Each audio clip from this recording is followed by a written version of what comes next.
The Putorana Plateau. By geographical definition, it is the heart of Russia.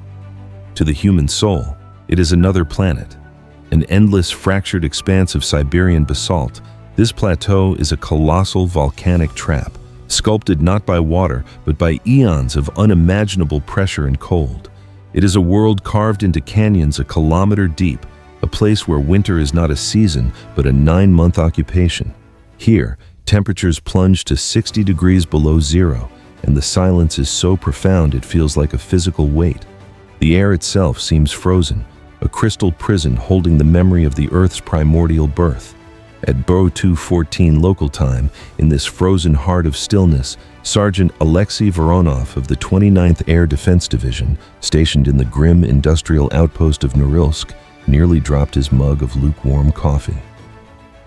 Before we dive in, just a quick reminder that a simple like and subscribe is the best way to support the channel. Thank you so much for being here. Voronov was a man accustomed to monotony, a watcher of empty skies. His life was a series of 12-hour shifts in a concrete bunker, staring at the green hypnotic sweep of the radar. His post was the long-range Voronezh DM early warning system, a monument of modern engineering designed to scan the heavens for thousands of kilometers, guarding the Arctic approach to the motherland. Its job was to detect the unsubtle, fiery arcs of intercontinental ballistic missiles or the high-altitude streaks of reconnaissance aircraft. What appeared on his screen was none of those. It was an impossibility. It was not a missile, its trajectory too erratic. It was not an aircraft, its speed too variable. It was not a satellite decaying from orbit, its movements too deliberate. The radar return was sharp, crystalline, and its behavior was an insult to Newtonian physics. The object was registered at an altitude of 20 kilometers, but it did not follow a smooth ballistic curve. Its flight path was a jagged, stochastic nightmare. It executed instantaneous 90-degree turns, appearing to halt from a velocity of Mach 6 to a complete stationary hover in less than a second. The system's computers flagged the velocity shifts as non-inertial, a term the software designers had likely included as a theoretical diagnostic. No thermal signature, no sonic boom, no displaced air, no shock wave, no superheated atmospheric plasma that should have accompanied any object tearing through the sky at such speeds. It was as if the air itself refused to acknowledge its presence. "Command!" Voronov's voice was hoarse, cracking the oppressive silence of the control room. I have a phantom. Sector 72 Gamma. Telemetry is impossible." The automated electronic warfare systems attempted to paint the target, to jam it, to force a response. The object emitted nothing. It was radiologically silent, a perfect black mirror in the electromagnetic spectrum. It was a ghost in the machine. Within minutes, the alert cascaded up the chain of command, flashing across screens in the Central Military District headquarters and echoing in the buried command centers near Moscow. For 17 agonizing minutes, the finest minds of the Russian Aerospace Defense Forces, VKO, stared at the same impossible data. "It's a new generation American glide vehicle," one general hypothesized. "Negative," a colonel replied, his voice tight. "The Aurora project, even if real, never projected maneuverability like this. The G-forces would liquefy a pilot and tear the airframe apart. This is something else." "A Chinese Wu-14 prototype?" Also negative. "This is not hypersonic glide. This is topological." The anomaly was not just an observation. It was a violation. It moved with impunity through Russia's most heavily defended airspace. The final terse consensus was reached, a direct and existential threat to national security. The order, heavy with unspoken implications, was given. Intercept and destroy. 2,000 kilometers away, at the Kotylovo Air Base in the Tver Oblast, the alarms blared. 2 pilots, call signs Strij and Berkut, were scrambled from the alert roster. Their machines were Su-35S Flanker E, the pinnacle of 4++ generation fighters. They were airborne in under 3 minutes, their twin Saturn AL-41F-1S engines igniting the night with blue-white fire as they rocketed northeast, climbing towards the stratosphere. The flight was a long, tense burn over the dark, sleeping mass of Russia. They refueled twice from an Il-78 tanker, a delicate, nerve-wracking ballet in the dark. As they finally entered the target quadrant, Ground control's voice became brittle. Strij, Berkut, target is now visual. You're 12 o'clock, 20 kilometers, co-altitude. Berkut, I see it, Strij transmitted, his breath fogging the inside of his oxygen mask. But what am I seeing? It was not a craft. It was a shape, a dark, angular silhouette against the diamond-sharp stars of the Siberian sky. It had no lights, no exhaust, no contrail. Command, I'm attempting radar lock, Berkut reported. His advanced Irbis-E passive electronically scanned array radar swept the target. No joy. The signal. It's scattering. I get a lock for a nanosecond and it just slips away. It's like trying to grab smoke. It's spoofing us, Strij countered, his frustration mounting. It's projecting multiple false signatures. My board is lit up like a New Year's tree. Now it says it's a 747. Now a flock of birds. Now it's gone. The object began to play with them. It descended, pulling them down to 10 kilometers. As they dived to match, it shot back up to 20, a maneuver that should have taken minutes, not seconds. He's baiting us, Strij yelled, pulling his stick into a climb that slammed him into his seat. Command, request permission to engage, visual lock, heat seekers. Negative, Strij, you're not to get closer. The target is exhibiting non-kinetic behaviors. We don't know what its capabilities are. The chase was futile. The pilots were superb, their machines miracles of engineering, but they were children chasing a phantom. The object executed a lateral skip, vanishing from their 12 o'clock and reappearing at their 4 o'clock, a move that implied it had traveled several kilometers instantaneously. The decision was relayed from Moscow, cold and final. The pilots were ordered to break off and clear the engagement zone. The Triumph would have its say. Near Norilsk, a battery of the S-400 Triumph missile system, Russia's ultimate line of air defense, received the coordinates. The operators felt the thrum of the generators as the system achieved a full, unsolvable lock. Launch authorized, the battery commander confirmed. With a sound like the sky tearing in two 40N-6E missiles ignited. These were not simple rockets. They were 9-meter-long, two-stage interceptors capable of striking targets 4 kilometers away, high in the exo-atmosphere. They screamed into the stratosphere, leaving fiery contrails that were, for a moment, the brightest things in the sky. The target reacted. As the first missile's active radar homing head screamed in for the kill, the object performed the maneuver that would later be described in classified reports as a quantum phase shift. It didn't dodge. It simply wasn't there anymore, reappearing a full half-kilometer to the left. The first $10 million missile, defeated by an impossibility, self-destructed. But the 40N-6E was designed for exactly this. The second missile, following milliseconds behind, didn't rely on the object's last known position. Its new generation seeker networked with the ground radar, locked onto the spatial distortion left by the object's wake.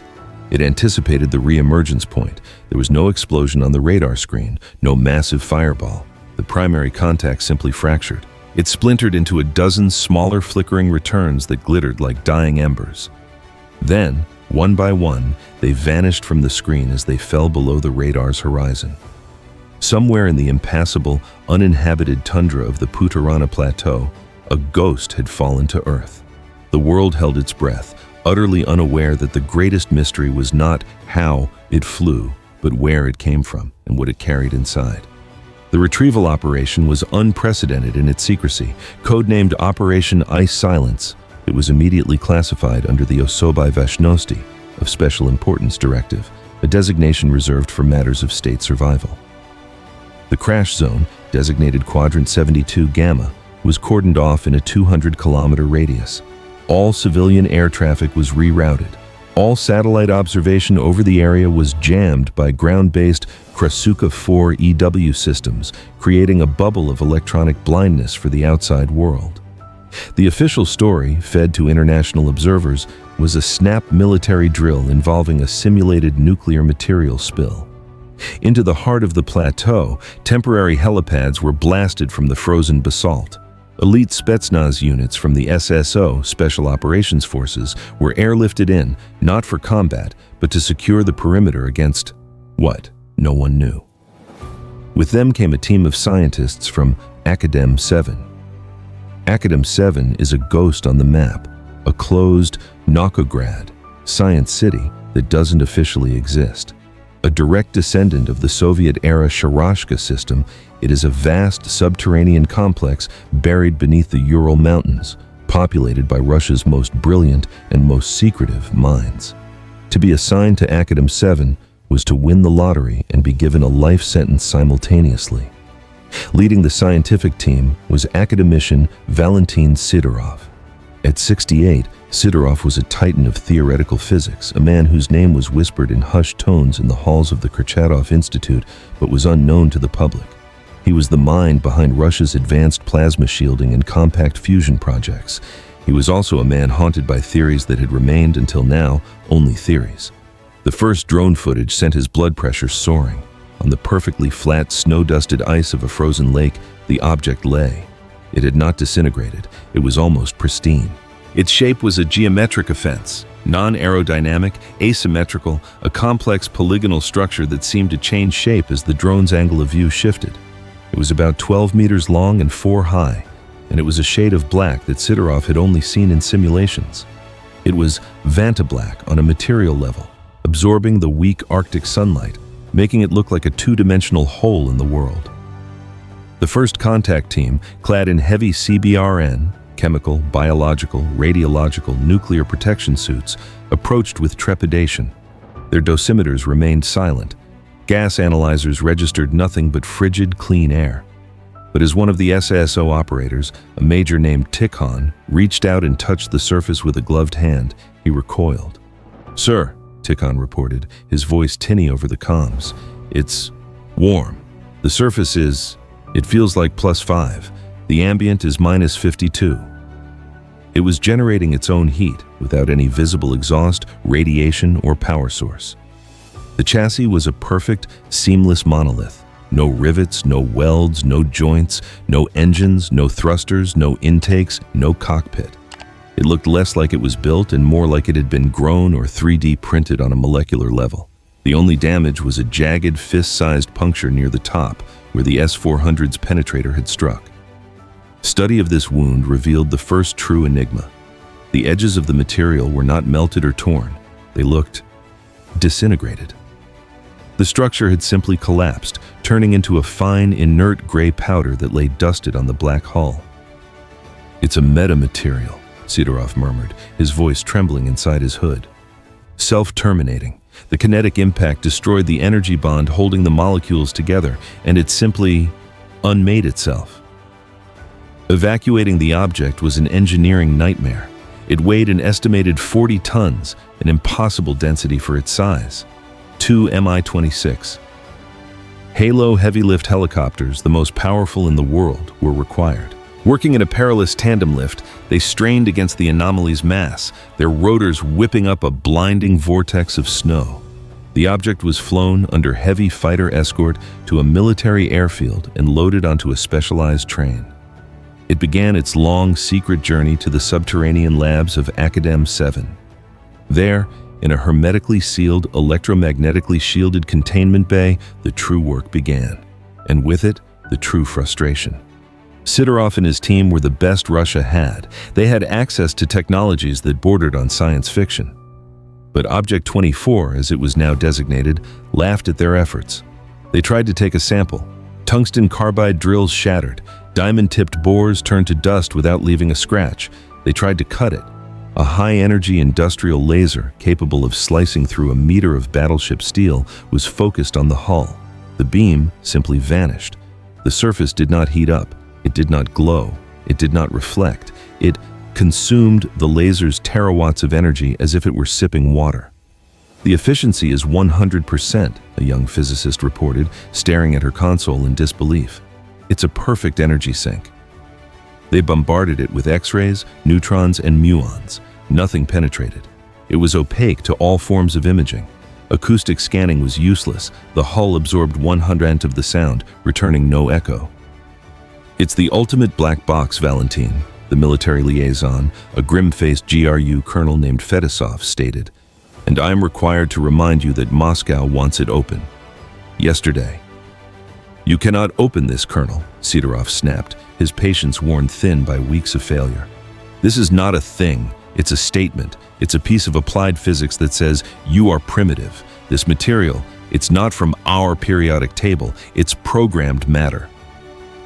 The team was at a breaking point. The physicists had failed. The engineers had failed. The chemists had failed. And just as Sidorov was preparing to deliver a report of total failure, a new variable entered the equation. A man who dealt not in physics, but in history.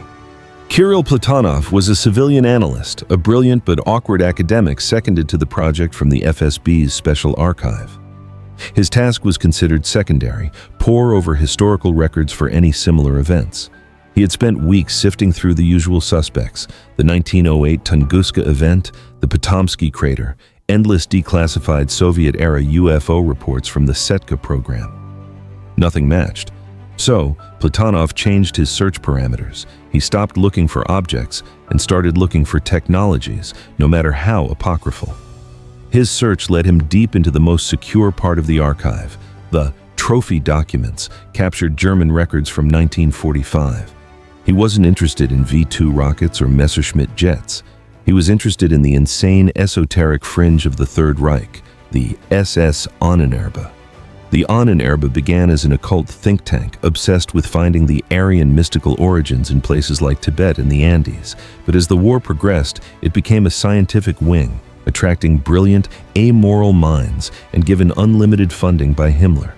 Platonov spent days in a dust-filled, temperature-controlled vault, his hands protected by white gloves as he leafed through crumbling, yellowed folders marked with the SS runes. And then he found it. A file marked Geheime Reichssache, top secret state matter, codename Project Kronos. It wasn't an engineering schematic. It was a collection of theoretical papers, experimental logs, and philosophical treatises. In them, a group of German physicists, led by a shadowy Dr. Hans Schäfer, described their attempts to create a dynamic metamaterial based on life force resonance principles, Vrillkraft. The text was a bizarre mix of quantum mechanics, occult terminology, and non-Euclidean mathematics. But buried in the esoteric nonsense were equations of terrifying clarity. They described a material whose crystalline lattice could be tuned to absorb any form of kinetic or electromagnetic energy. They showed molecular diagrams that were horrifyingly similar to the grainy images Sidorov's team had managed to get from the gray powder at the crash site. And then the final section, a note from Schäfer himself. Conventional force is useless. The structure is locked. The key is not physical. It is harmonic. One must ask it to open. The file contained a complex sequence of low-frequency acoustic impulses, a vibrational password built on principles of sacred geometry. When Platonov presented the file, Sidorov almost had him thrown out. "Mysticism, occult garbage. You're wasting our time with Nazi ghost stories." "Academician," Platonov pleaded, "their physics was 50 years ahead of its time. What if their harmonics were too?" Fedosov, the colonel, overruled the scientist. "We have tried everything else. We will try the ghost story." High-powered infrasound emitters were brought into the containment bay. All non-essential personnel were evacuated. Sidorov, Fedosov, and Platonov stood in the observation booth, protected by thick ply glass. A technician translated the strange runic diagrams from Schäfer's notes into a digital audio file. The generator was activated. Nothing could be heard, but the vibration was felt. A deep, unpleasant thrum in the chest, a pressure behind the eyes. 10 seconds, 30, a minute, nothing. "I knew it," Sidorov sighed, turning to leave. "Wait," Platonov whispered, pointing. A faint, almost imperceptible ripple was passing over the object's jet-black surface, like a shiver. A low, resonant hum began, a pure choral tone that seemed to come from everywhere at once. And then, a rectangular section of the hull, a section that had been completely invisible, began to go transparent. It shimmered, dissolved like sugar in water, and simply vanished, revealing a dark geometric opening. They were in. The interior was even more alien. The air was cold, sterile, and smelled faintly of ozone. The walls were not metal. They were covered in a network of pulsating, bioluminescent fibers that shed a soft blue-white light. There were no wires, no consoles, no seats. In the center of the main chamber, occupying most of the space, was the engine. It was not a turbine, not a rocket, not a reactor. It was a perfectly smooth, transparent sphere. Inside it, levitating in a perfect vacuum, was a ball of liquid, silvery substance, like mercury, that writhed and pulsed, casting its own cold light. It was a living, breathing heart. Surrounding this sphere, multiple rings of polished, unknown metal rotated in complex counter-gravitational patterns. Sidorov stared, his hands pressed against the glass of his helmet. He was looking at the mythical Die Glocke, the bell, the most secret of all Nazi wonder weapons, rumored to have been built in the Wenceslas mine and evacuated by SS General Hans Kammler in the final days of the war. It was dismissed by historians as a fantasy. It was not a fantasy. "It's not propulsion," Sidorov whispered, his voice cracking with awe. "It's a topology drive, a contained Alcubierre bubble. It doesn't move through space, it bends space around it. This is practical gravity control." But the true prize was in an adjacent chamber. There, held in a containment field, floated a multifaceted black crystal like an oversized, perfectly cut diamond. Its facets glowed and shifted with complex patterns of light. This was the brain, the memory, a quantum information storage device of impossible density, the entire sum of human knowledge. Every book, every website, every conversation could be stored in such a crystal 1,000 times over. Connecting to it was impossible. But Platonov's Onnin-Urba files had one last gift. They described an interface based not on electronics, but on bioresonance. It took weeks, but Sidorov's team built a converter. They fed the harmonic key back into the crystal, and painstakingly, they learned to translate the cascading light patterns into readable data. When the first coherent file appeared on the main screen in the control center, the room fell silent. Fedosov, the hardened GRU colonel, had to sit down. They were not looking at technical data, they were looking at a ship's log.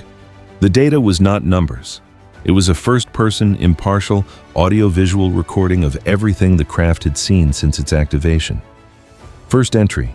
Date, April 28, 1945. Coordinates, 71 degrees 15 degrees. Queen Maud Land, Antarctica. The view was from inside a colossal, echoing cavern.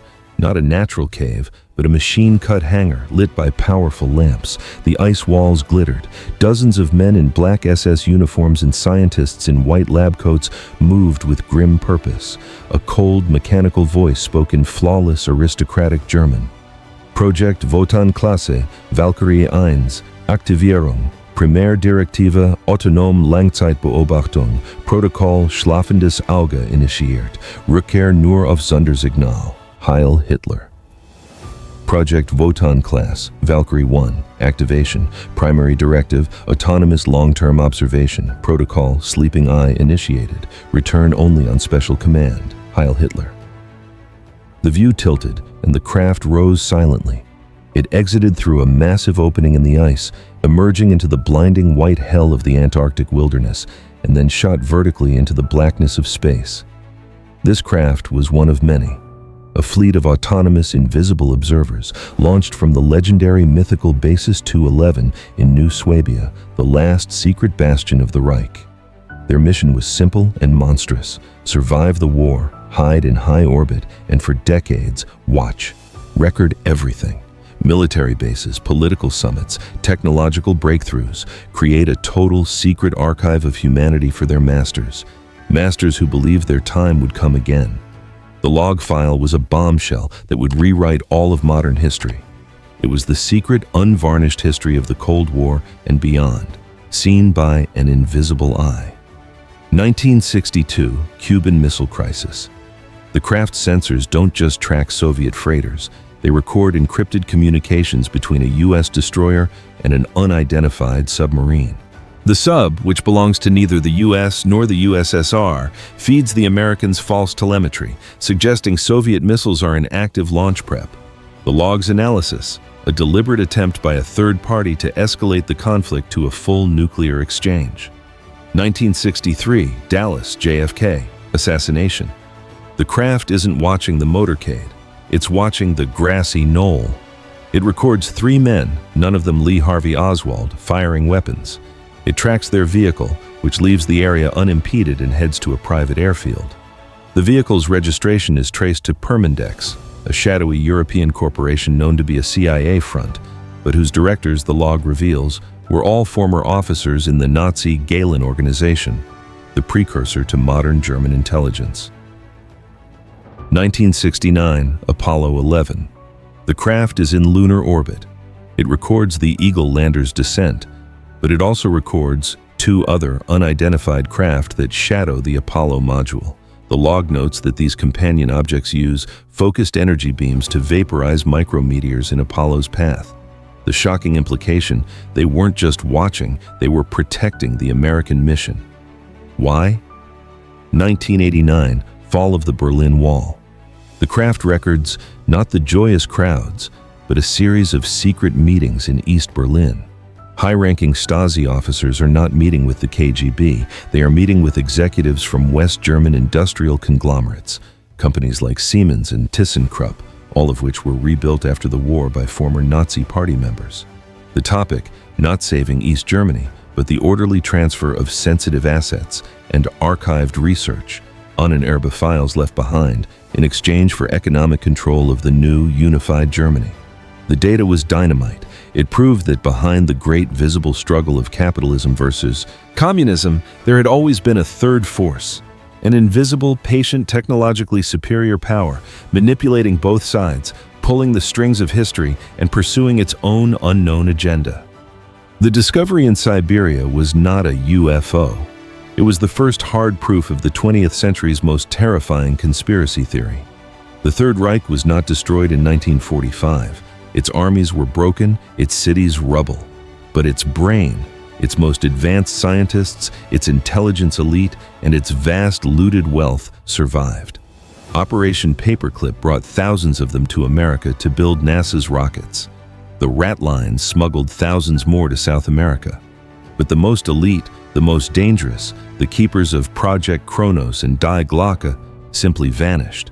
They used their stolen gold and advanced technology to create a Staat im Staat, a state within all states, a shadow organization loyal to no flag but its own. The entire post-war UFO phenomenon takes on a sinister new meaning. The Foo Fighters seen by Allied pilots in 1944, the ghost rockets over Scandinavia in 1946, Roswell in 1947, they weren't visitors from other planets. They were them. Test flights, prototypes.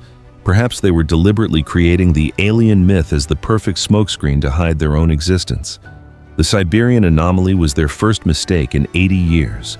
They grew arrogant. They underestimated the S-400's new generation of seekers. And that one mistake has given us a glimpse behind the curtain. We looked for aliens and found something far worse, the most malignant, brilliant, and hateful part of ourselves, mutated, evolved, and now living in the shadows. Today, Object 24 and its crystal memory are the most closely guarded secrets on Earth, buried deep within Academ 7. The data is being analyzed by a team Sidorov and Platonov under the direct supervision of the Russian Security Council. But every new file opens a dozen new, terrifying questions. Was Valkyrie 1 unique, or are dozens of its silent brethren still up there watching us right now? What of Basis 211 in Antarctica? Is it a frozen tomb, or is it still operational, a subterranean capital of this invisible empire? What is their endgame? They have had 80 years. They could have used their technology to conquer the world. Why haven't they?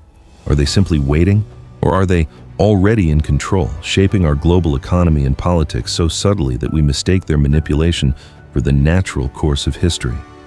And the most chilling question of all, was this craft allowed to be captured? Was its impossible technology and its history-shattering data a deliberate gift? A Trojan horse designed to destabilize the current world order, or perhaps to warn us about an even greater threat? The Putarana incident is not the end of a story. It is the terrifying prologue to a new secret war. A war fought not with tanks but with information, not in trenches but in archives and laboratories. Humanity has just learned that it is not alone. But the neighbor we just discovered is a monster of our own making. The investigation is only beginning, and the darkest secrets are still waiting to be revealed. A huge thank you to everyone who watched this video to the end. Your support, a like, and a subscription is very important to us. And don't forget to hit the bell icon so you can always stay up to date and never miss our new videos.